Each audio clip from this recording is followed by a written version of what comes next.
사사기 1장 1절에서 10절. 여호수아가 죽은 후에 이스라엘 자손이 여호와께 여쭈어 이르되 우리 가운데 누가 먼저 올라가서 가나안 족속과 싸우리이까. 이제 사사기를 시작하는데요.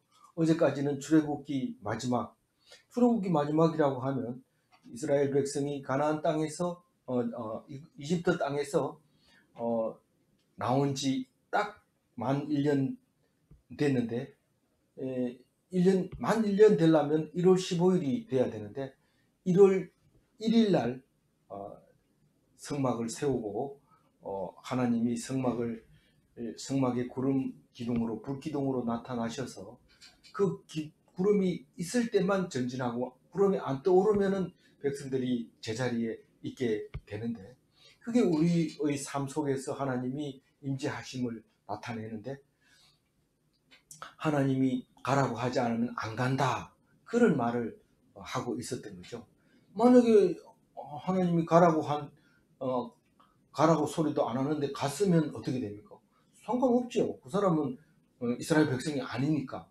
그래서 우리는 그것을 보면서 우리 교회 다니면 다 하나님의 백성인 것 같이 보이지만은 그러나 하나님 말씀을 안 듣는 사람도 있습니다.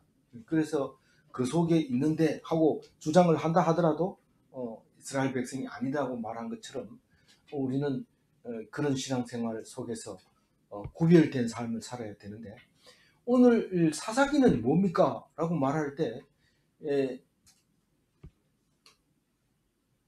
이스라엘의 하나님은 아브라함 때부터 우리가 알지 못하는 말씀으로 인도해 주셨습니다. 그래서 아브라함이 가나안 땅을 약속받고 이집트에서 430년 종살이 하다가 1년 만에 이 가네스 바네아 그 밑에 유대 광야 아래 브엘세바 밑에 그 엘랏이라고 하는 그 부근, 에돔 땅 그 부근에 이제 도착을 했습니다. 1년 만에. 그게 시내산 가까운 곳이죠.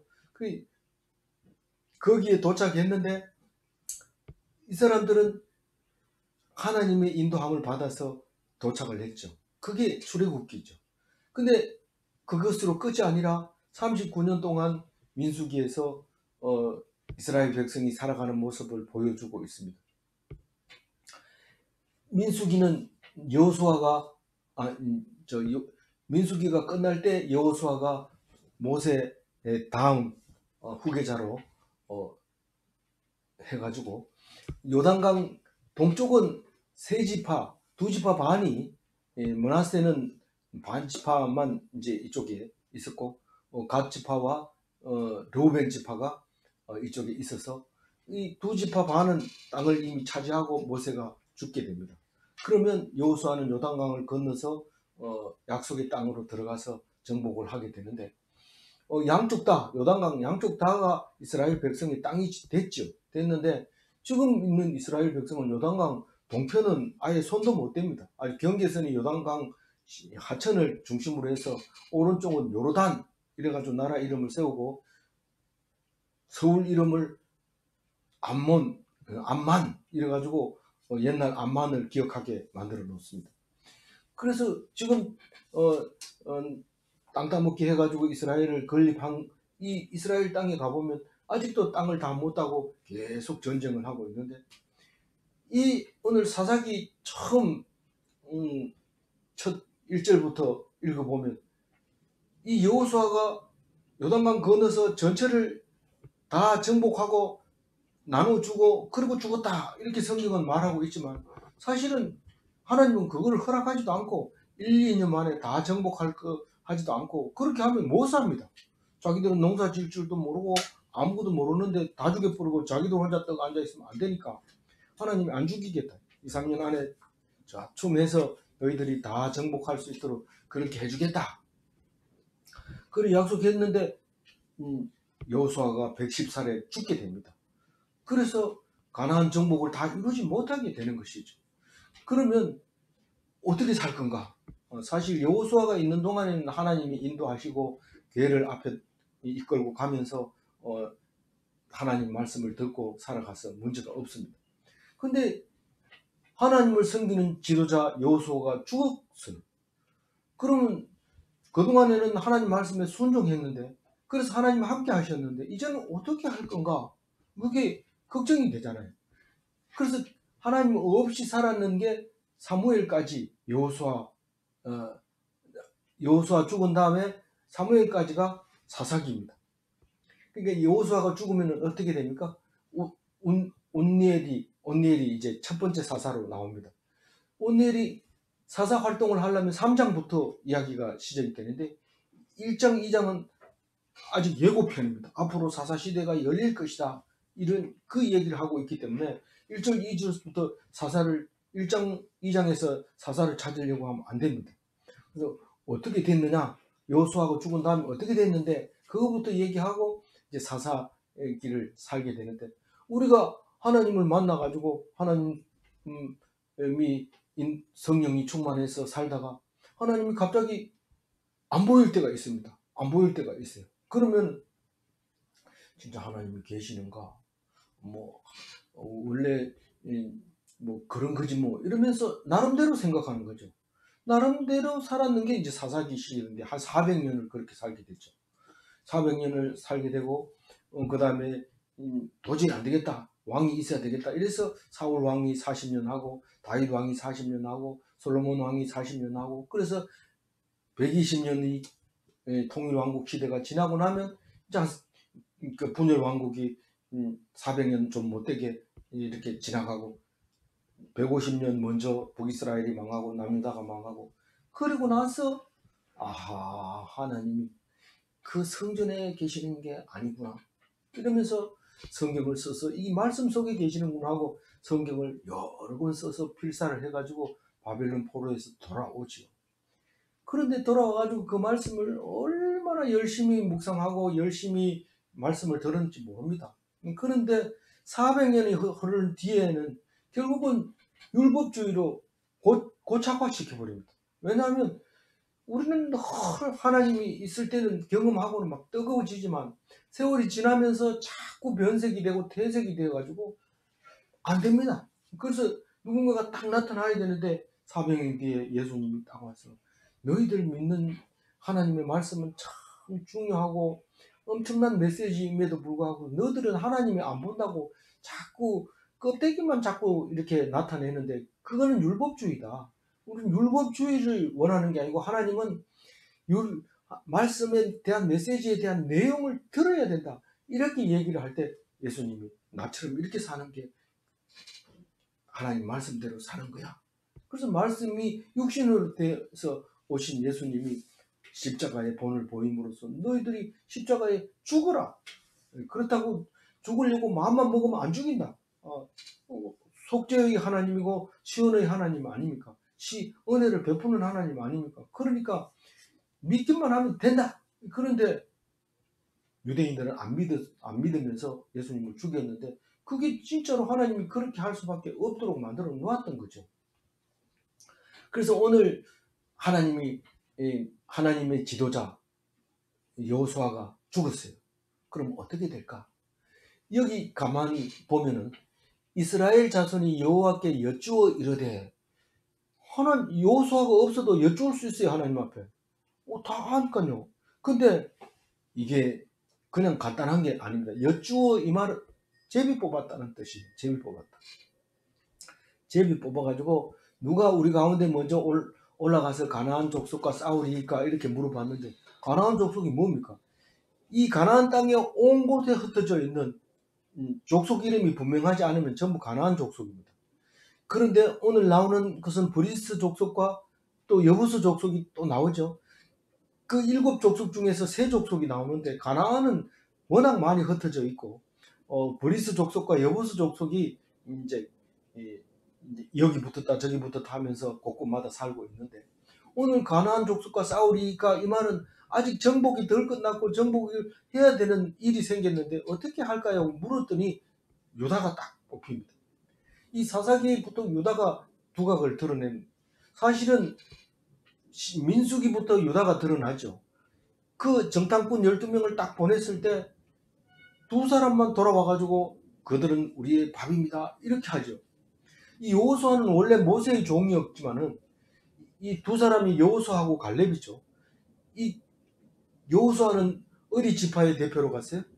에브라임 지파의 대표로 갔는데 성경에는 호세아라고 나와요. 호세아 에브라임 지파 호세아가 대표로 갔다 이랬는데 갔다 와가지고는 호세아와 갈렙 이 두 사람만 그 사람들은 우리의 밥입니다. 이래가지고 출애굽한 사람은 다 죽이고 이 두 사람만 들어가게 되는 이야기를 나오죠.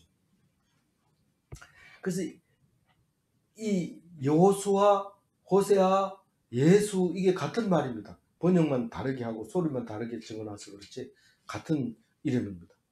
여호수아, 호세아, 예수 이렇게 같은 이름인데 실제로 여호수아가 예수님의 뭡니까 예표로 이제 대표로 활동을 잘 하죠. 그러면서 이제 죽게 되는데 이 가나안 족속을 정복하려면 제비를 뽑았는데 어떻게 됩니까? 2절 읽어봅니다. 여호와께서 이르시되 유다가 올라갈지니라 보라 내가 이 땅을 그의 손에 넘겨주었노라 하십니다. 그래서 제비를 이스라엘 자손이 모여가지고 누가 뽑은 지도자가 없어요. 이제 죽었으니까 모여가지고 우리 하나님께 물어보자 이래가지고 유다가 딱 뽑혔는데 이 나중에 유다만 살아남잖아요. 그래서 유다 입장에서 벌써 이미 이 말씀이 기울어지는 모습을 볼 수 있는데 유다가 제비 딱 뽑힙니다. 그런데 내가 이 땅을 그의 손에 넘겨주었노라. 이 말은 뭡니까? 이 유다가 이미 승리했다. 우리 이겼다. 이런 확신을 갖게 해주는 말입니다. 그리고 어떤 일을 하다 보면 내보다 나은 사람 없다. 그럼 이건 요번에 선거는 내 거다. 딱 이렇게 확신을 가지게 됩니다. 그러나 항상 그런 건 아니죠. 항상 그런 게 아니고 또 바닥에 떨어지기도 합니다. 그럼 나중에 어떻게 생각해요? 이 세상은 하나님이 주관하는구나. 그렇게 고백하게 됩니다. 그러나 그거하고 이스라엘 백성하고는 별개입니다. 이스라엘 백성은 하나님을 알지만은 하나님을 안다고 해서 이스라엘 백성이 되는 게 아닙니다. 무슨 말이냐면 권력과 전쟁은 하나님께 속한다. 이것은 하나님을 인정하는 거고 하나님을 아는 겁니다. 그러나 하나님의 말씀을 듣는 것은 다릅니다. 말씀을 듣고 그대로 추종하는 것만 이스라엘 백성이지 하나님이 계신다는 걸 아는 것만 가지고 안 되는데 오늘 그 아도니셋 베색이 그 대표적인 사람으로 한 사람을 보내주고 있죠. 그래서 자신감을 갖고 이제 유다가 치러 올라갑니다. 그러나 아무리 자신감이 있어도 참모가 없으면 안 됩니다. 누군가가 나를 도와줘야 됩니다. 그러나 우리는 참모를 뽑았다 이렇게 하지 않고 다른 말로 말하고 있습니다. 3절 읽어봅니다. 유다가 그의 형제 시몬에게 이르되 내가 제비 뽑아 얻은 땅에 나와 함께 올라가서 가나안 족속과 싸우자. 그리하면 나도 내가 제비 뽑아 얻은 땅에 함께 가리라 하니 이에 시몬이 그와 함께 가리라. 네, 유다가 시몬에게 협력을 요청합니다. 품앗이죠. 내가 나를 도와주면 내가 당신 도와주겠어. 그렇게 약속을 하고 이제 가는데 이 유다는 넷째 아들이잖아요. 그런데 주도권을 가지고 협력을 제안하지. 근데 시몬은 둘째 아들이거든. 둘째 아들인데 힘이 숫자가 얼마 안 돼. 실제로 민수기에서 보면 숫자가 시몬 지파가 좀 약하단 말이에요. 그러니까 알겠다. 그래서 수락을 함으로써 이제 유다가 전쟁 나가면 계속 따라다니면서 해야 됩니다. 그리고 시몬 땅을 이제 정복할 때도 유다가 앞장서서 그냥 막 바로 공격함으로써 시몬이 그만 유다 땅 속에 어느 일부분만 시몬이 족속이 살게 되는 그런 일이 있습니다. 나중에 분열 왕국 시대에도 시몬 이름은 지지멸멸해지고 없고 남유다 이렇게 얘기하면 그게 시몬 땅이 전부 유다 땅이 됩니다. 그리고 유다 땅 바로 위에 무슨 땅이 있었어요? 베냐민 땅이 있었는데 베냐민 땅도 유다에게 속합니다.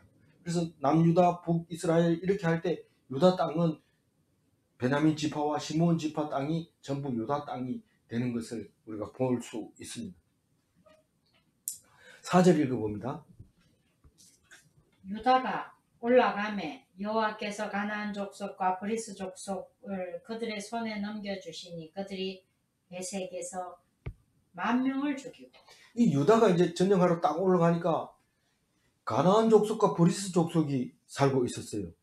그래서 그거를 누구의 손에? 유다의 손에 넘겨줬어요.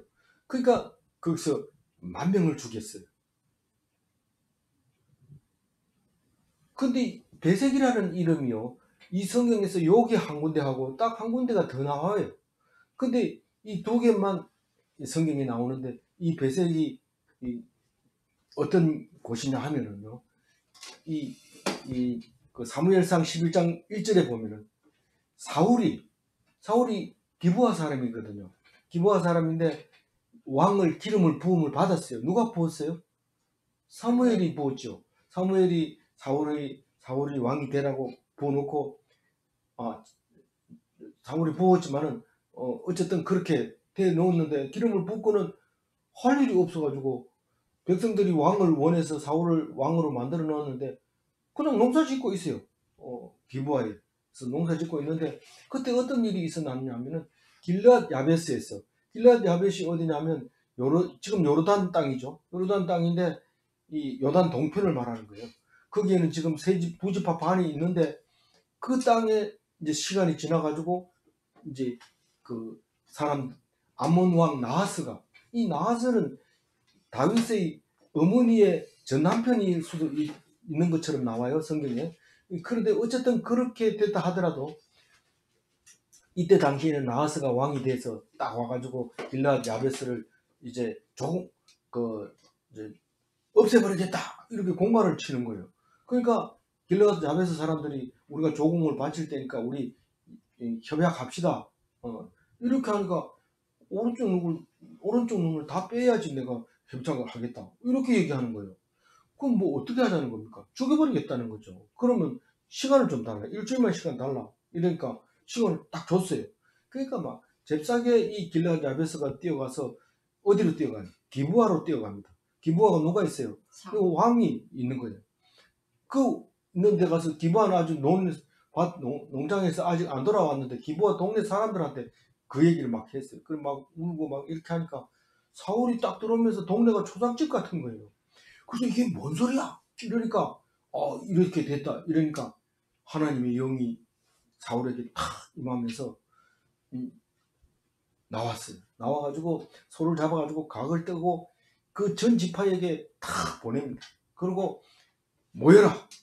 어디로 모일까요? 배색으로 모여라. 그래서 배색이 이제 두 번째 나오는 지명입니다. 딱 두 번 나오는데 그 배색이 딱 모여가지고 숫자를 세보니까 30만 명. 출애굽할 때 몇만 명? 30만, 60만 명. 절반이 왔어요. 근데 이 사건을 이 각을 떠서 보내는 사건이 사사기에 나오죠. 우리 이제 사사기 1장 하고 있습니다만은 뒤쪽에 제일 뒤에 넘어가면 사사기 첩사건이 나옵니다. 이 하나님이 없으면은 이 제사장도 첩을 막 거느리고 삽니다. 그러다가 또 도망가면 또 찾으러 가고 막 난리 피우는 거죠. 그러다가 첩을 찾아가지고 오다가 베냐민 지파 땅에 딱 들어갔는데 그만에 성추행 사건이 일어나면서 뭐 첩이 죽어버리는 거죠. 그러니까 화가 나가지고 그 첩을 각을 떠가지고 전국에 보내면서 이거 그냥 놔두면 안 된다 이래가지고 싸움 붙었는데 베냐민 지파가 남자가 다 죽어버렸어요. 몇 명 안 남았어요. 그래서 대성통곡하면서 우리 지파가 이렇게 한 명이 사라져가 되겠느냐 이래가지고 또 다시 살리는 프로그램을 돌리게 됐죠. 그래서 해마다 이제 잔치에 벌어질 때는 여자들을 보쌈해도 좋다 이런 이제 그게 뭡니까 전통이 내려오게 되는 그런 일이 생기는데 그거하고 비슷하게 이렇게 해가지고 사람을 모았는데 유별나게 거기에 보면은 유다가 3만 명이었더라 이렇게 말합니다. 그럼 왜 유다를 유별하게 12지파 중에서 유다만 숫자를 세가지고 전부 한꺼번에 30만 명인데 유다만 3만 명이다 이렇게 했을까요? 유다가 앞으로 이 이스라엘의 장자의 역할을 할 것이다 하는 걸 암시할 뿐만 아니라 이 베색이라고 하는 곳은 유다 땅이었다. 유다 지파에 소속된 땅이었다라고 얘기하는 거죠. 여기서 30만 명이 요단강을 건너서 동쪽으로 가서 그 길랏 야베스로 가서 암몬 왕과 싸우게 되는, 그래서 승리하게 되는 첫 번째 사울이 왕으로서의 멋진 스타트를 끄는 그 사건이 바로 이 베색에서 일어났던 거죠. 그래서 이 10,000명은 가나안 족속과 보리스 족속이 한꺼번에 대들어가지고 죽였는데 5절 읽어보면요. 또 베색에서 아도니 베색을 만나 네, 그와 싸워서 가나안 족속과 브리스 족속을 죽인. 그러니까 아도니 베색이라는 왕이 있었는데, 베색이 왕인데 그 가나안 족속과 브리스 족속의 왕이었던 거예요. 그래서 그거를 엄청난 왕들을 죽이고 자기가 그 통치하고 있는데 엄청 큰 나라라고 보면 되겠죠. 그런데 6절 읽어봅니다. 아도니 베색이 도망하는지라 그를 쫓아가서 잡아 그의 엄지손가락과 엄지발가락을 자르며. 이 보통 사람이 아니잖아요. 이 두 지파의 족속을 관장하면서 이 왕이 70명이라고 하면은 뭐 고을이 70명이다 이렇게 생각하면 될 것 같아요. 뭐 정확한 건 아닙니다만은, 그래서 이렇게 그 왕들을 잡아가지고 정복을 하고는 놔두면 또 이게 일어날 수도 있으니까 수족을 다 잘라버리는 거죠. 수족을 자른다고 해서 손발을 몽땅 잘라버리면 이거 밥도 먹여줘야 되고 이게 보통 일이 아니잖아요. 그래서 엄지손가락, 엄지발가락 다 4개를 잘라버리면은 이제 화장실도 혼자 갈 수 있고 밥도 혼자 먹을 수 있는데 싸움은 못하죠. 뛰지도 못하고 그렇게 되니까 그래가지고 그냥 사는 그 모습을 봅니다. 너희들이 인간이냐 이러면서 밥을 흘린 것만 주워 먹고 그렇게 살도록 만들어 놓은 거죠. 다 먹고 나면 부스러기를 먹든지 말든지 뭐 이렇게 하면서 그렇게 했던 이 아도니 베색이 이제 생포가 되는 거죠. 생포가 돼서 수족이 잘립니다. 이제 7절 읽어야 되죠. 아도니 베색이 이르되 옛적에 70명의 왕들이 그들의 엄지손가락과 엄지발가락이 잘리고 내 상 아래에서 먹을 것을 줍더니 하나님이 내가 행한 대로 내게 갚으심이로다 아니라. 무리가 그를 잡아 예루살렘에 이르렀더니 그가 거기서 죽었다. 그러니까 이 아도니 베색이 뭐라고 합니까? 생포가 돼가지고 와가지고 잘려버리고 나니까 전쟁과 권력은 하나님께 있다 이렇게 하는 그 고백을 하게 되는 거예요. 나에게도 그런 왕년에 자랑할 만한 그런 권력이 있었고 지금의 형편은 그거하고 반대가 되었다. 이것은 하나님이 주관하는 거다. 이 말 속에 뭐가 있어요? 나도 너희들처럼 권력을 쓸 때가 있었고 너희들이 지금 힘을 쓰지만 나중에도 그렇게 될 거다. 이게 지금 하나님의 백성이 지도자가 없을 때 이 말은 하나도 틀린 게 없고 진리같이 보입니다. 하나님 인정하는 것이니까 이 사람도 하나님 믿는 사람이구나 이렇게 생각하지만은 그게 아니죠. 하나님이 행한 대로 갚으시는 하나님이다 이 말을 하는 것도 뭐라 잘 알잖아 이런데 이 권력의 무상함을 말하는 것 같이 보여요. 그러니까 이거는 하나님의 사랑을 알지 못하는 사람들이, 세상 사람들이 다 압니다. 그 누구도 가서 물어봅니다. 네가 앞으로 영원히 살 거냐? 모르죠. 당연히 얼마나 살지도 모르고 권력이 얼마나 유지할지 모릅니다. 대충 안다는 것은 뭐 5년밖에 더 되겠나? 뭐 임기가 5년이니까 5년밖에 더 하냐? 이렇게 얘기하지만은 사실은 어떤 사람은 권력을 놓고 와가지고도 계속 권력을 쓰는 사람이 있는가 하면 권력을 놓자마자 바로 감옥 속에 가는 사람도 있고 바로 죽어버린 사람도 있고 이럴 거죠. 그럼 우리는 알 수 없어요. 그건 알 수 없지만 어쨌든 하나님이 하는 게 분명하고 사람이 할 수 없다는 게 분명하지만 그 사람은 왜 끌려가요? 이게 하나님의 말씀을 들을 귀가 없기 때문에. 어떻게 해야 귀가 있는 거예요? 하나님 말씀을 듣는 사람은 성막을 지어야 되는 거죠. 언받침이 100개가 있어야 되고 은받집 한 개에 1달란트고 파, 어, 널판지를 널판으로 몇 개를 만들어야 되고 몇 큐빗으로 만들어 1.5큐빗 폭으로 높이가 10큐빗이 되도록 만들어야 되고 띠를 5개 띄어야 되고 이런 걸 다 들은 사람이 이스라엘 백성이고 안 들은 사람은 하나님을 그냥 인정하는 그 수준밖에 안 되는 거죠. 그 얘기를 지금 오늘 하고 있습니다. 그런데 여기서 그 사람이 그 얘기했다고 예루살렘에서 죽게 합니다. 아, 예루살렘에서 죽는 게 무슨 의미가 있습니까? 이때 당시에는 모르죠. 이때 당시에는 모르지만 우리가 지금 상황에서 예루살렘에서 죽었다는 것은 엄청난 하나님의 특권입니다. 지금도 성지순례 가면은 감람산에서 이 예루살렘 성전을 이렇게 바라보면 온통 이 무덤으로 사각박스로 치장이 되어 있습니다. 풀도 하나 안 나고 틈만 있으면 사각박스가 있는데 그게 다 무덤이죠.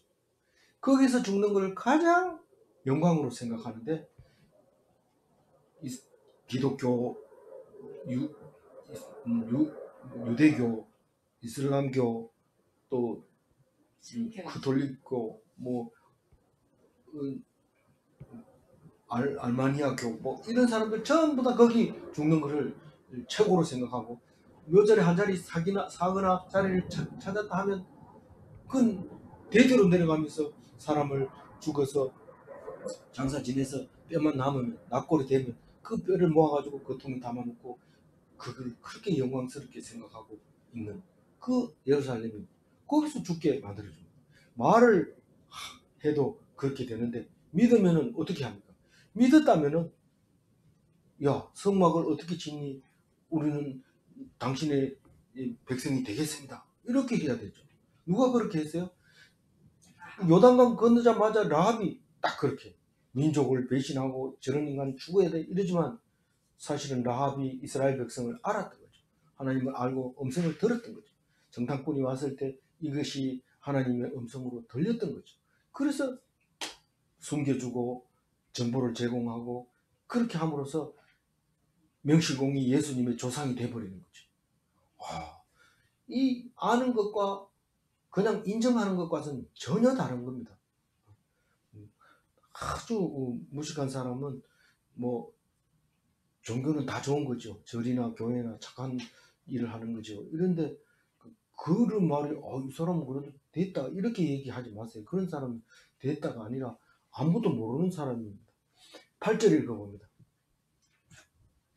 유다 자손이 예루살렘을 쳐서 점령하여 칼날로 치고 그 성을 불살랐으니 예루살렘은 원래 베냐민 지파에게 분배를 받은 건데 유다 자손이 가서 예루살렘을 쳤다고 얘기를 합니다. 나중에 이게 점령되는 게 아니라 그냥 쳐서 사람들이 들어가 살 수 있도록 해줬다는 뜻이지 그 혼자 들어가가지고는 그거 살지 못합니다. 그래서 나중에 다윗이 예루살렘을 치는데 그게 다윗이 예루살렘을 칠 때는 누가 살았어요? 여부수 족속이 살고 있었어요. 그 사람들이 예루살렘 성을 튼튼하게 지어놓고는 장애자도 여기는 못 들어온다 이렇게 된 거예요. 그러니까 이 다윗이 그 물 흐르는 하수도로 올라가가지고 싹 죽여버리고 다리 저는 사람, 장애자 이런 사람들을 다 죽여버렸어요. 왜냐하면 이 사람들도 못 올라온다고 그랬으니까 이 사람들은 그래서 그 얘기가 속담으로 내려왔다고 얘기를 하고 있어요. 그래서 유다가 이제 예루살렘을 점령을 해가지고 사람이 살게 해놓고 베냐민이 살게 했지만 이 21절에 가면 1장 21 사사기 1장 21절에 가면 못 살고 있어요. 베냐민이 지금 견디지 못하고 있어요. 읽어봅니다. 21절 베냐민 자손은 예루살렘에 거주하는 여부수 족속을 쫓아내지 못하였으므로 여부수 족속이 베냐민 자손과 함께 오늘까지 예루살렘에 거주합니다. 그 여부수 족속이 오늘날까지 이 말은 영원히 베냐민 지파는 예루살렘을 점령하지 못한 걸로 되어 있습니다. 나중에 다윗이 정복하고 다윗성이라고 이름 부르고 그리고 시온성이라고 말함으로써 나중에 이스라엘이 남북 이스라엘이 쫄딱 망하고 돌아가고 싶은데 어디로 가냐 이랬을 때 시온산으로 가야 된다 이래서 시오니즘이 되는 거죠. 그래서 지금도 우리 신앙생활 속에서 백투 예루살렘, 이게 시온이즘이죠. 시온으로 돌아가야 된다. 그렇게 생각을 하고 자녀들에게 늘 가르치면서 우리의 본향은 가서 갈 곳은 예루살렘이다. 그렇게 가르치고 있죠. 그래서 예루살렘은 유다가 시온의 도움으로 정복한 땅이다 라고 이제 말할 수 있게 되는 거죠. 9절 읽어봅니다. 그 후에 유다 자손이 내려가서 산지와 남방과 평지에 거주하는 가나안 족속과 싸웠고, 이 말은 유대 광야를 이제 확보했다는 거예요. 그러니까 유대 땅을 분배받은 땅을 차지했다는 뜻입니다. 그래서 유다 산지, 유다 남방 네겝, 그 다음에 유다 평지, 그래서 그게 유대 땅이 되고 남유다의 근간이 되게 되었던 거죠. 마지막 절입니다. 10절 읽어봅니다. 유다가 또 가서 헤브론에 거주하는 가나안 족속을 쳐서 세세와 아이만과 달메를 죽였더라. 헤브론의 본 이름은 기럇 아르바였더라. 이 기럇이라는 것은 동네라는 뜻인데, 내일도 이제 11절부터 1장 11절부터 뭐 기럇 이래 들어가는 이름들이 나옵니다. 근데 이제 헤브론은 그 아브라함 때 벌써 동네가 있어서 거기서 높은 산지죠. 그러니까 사해 서쪽 높은 산지인데 거기서 내려다 보면 그 사해도 보이고 거기 이 소돔도 보이고 그런 곳인데 430년 동안 이집트 갔다 오니까 이제 딴 사람 살고 있는데 누가 살고 있었어요? 거인들이 살고 있었어요. 헤브론에 거인들이 살고 있는데 이 여호수아와 갈렙이 우리는 쳐들어가야 됩니다. 그게 우리 땅입니다. 이렇게 얘기할 때 헤브론을 두고 갈렙이 생각한 거예요. 그들은 우리의 밥입니다. 이렇게 하면서 가가지고 민수기 13장 22절에 보면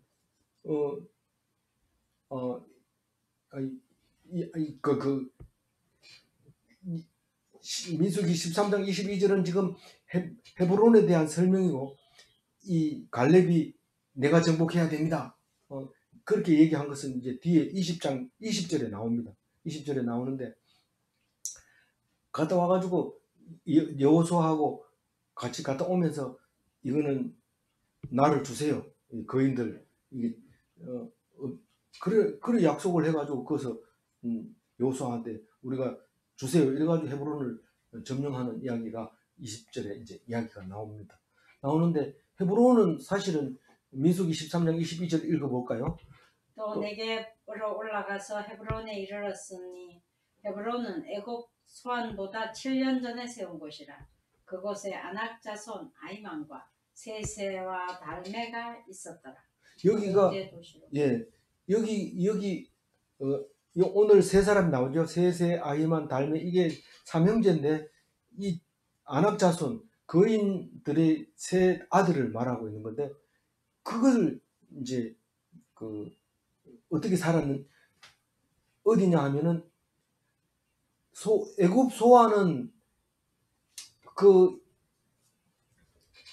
이스라엘 백성이 살고 있던 나일강 하류 어디입니까? 그 나일강 하류에 있는 게 소안이 그게 동네가 큰 동네인데 그거보다 먼저 여기가 세워졌다는 뜻입니다. 그러니까 다시 말해서 이 아브라함이 살 때 벌써 거기 동네가 형성이 됐고 아브라함이 이집트로 내려가서 비옥한 땅에서 살게 되는 이야기인데 그러니까 역사적으로 보면 메소포타미아 문명이 먼저 발생을 하고 그 문명이 이집트로 넘어갈 때 호리병 같이 생긴 이 가나안 땅을 통과해서 갈 때 결국은 그때 먼저 헤브론이 동네가 형성이 되고 그리고 소안에 가서 동네가 형성되고 이랬다는 말을 지금 여기서 말하고 있는데 우리가 성경을 보더라도 역사가 그려지게 되는 것이죠. 그래서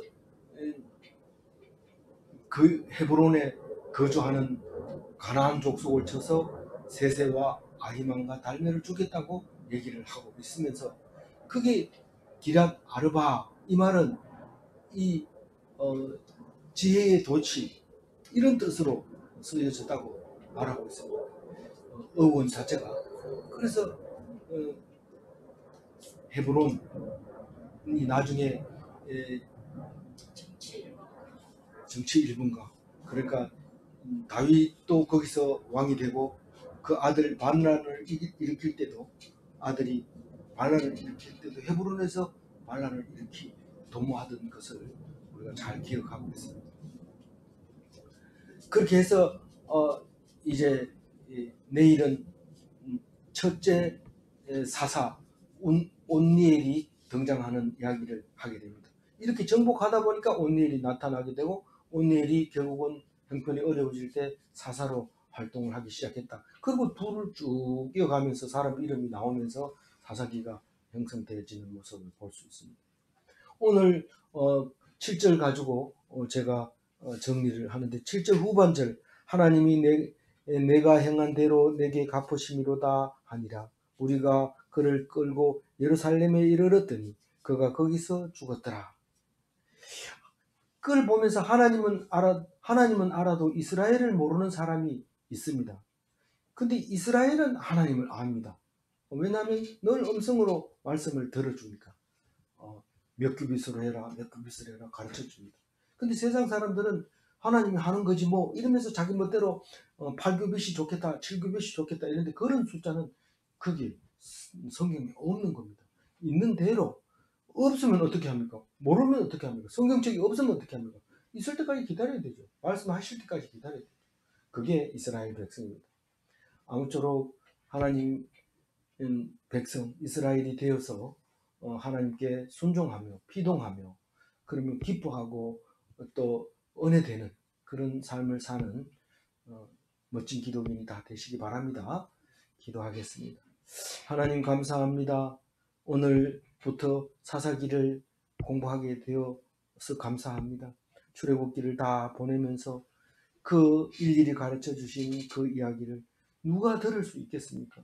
그 이야기를 안 들으려고 했던 많은 이스라엘 아닌 사람들이 이스라엘 백성이라고 생각하면서 자기 입에 좋은 것만 골라서 율법주의로 살아가지 않도록 말씀을 줄 때, 내가 볼 때는 쓸모없는 숫자 같고 내가 볼 때는 아무것도 아닌 것 같지만 오직 하나님 말씀에 의존해서 순종하며 살아가는 것만 하나님 백성이라는 것을 알게 해줄 때에, 우리 생각은 다 지워버리고 오직 하나님 오늘 무슨 말씀 하시렵니까?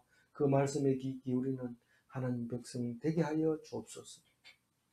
세상 일은 잘 될 때도 있고 잘 못 될 때도 있고, 그리고 하나님이 다 하시지만, 그러나 하나님 말씀을 듣는 사람은 숫자가 많지 않다는 것을 기억하며, 남들을 이야기하는 것이 아니라 내가 하나님 앞에 남들은 어찌 하든지 주님의 용사되리 찬송을 부르면서 하루를 살게 도와주옵소서. 감사하옵고 우리 주 예수 그리스도 이름으로 기도 올려옵나이다. 아멘. 감사합니다.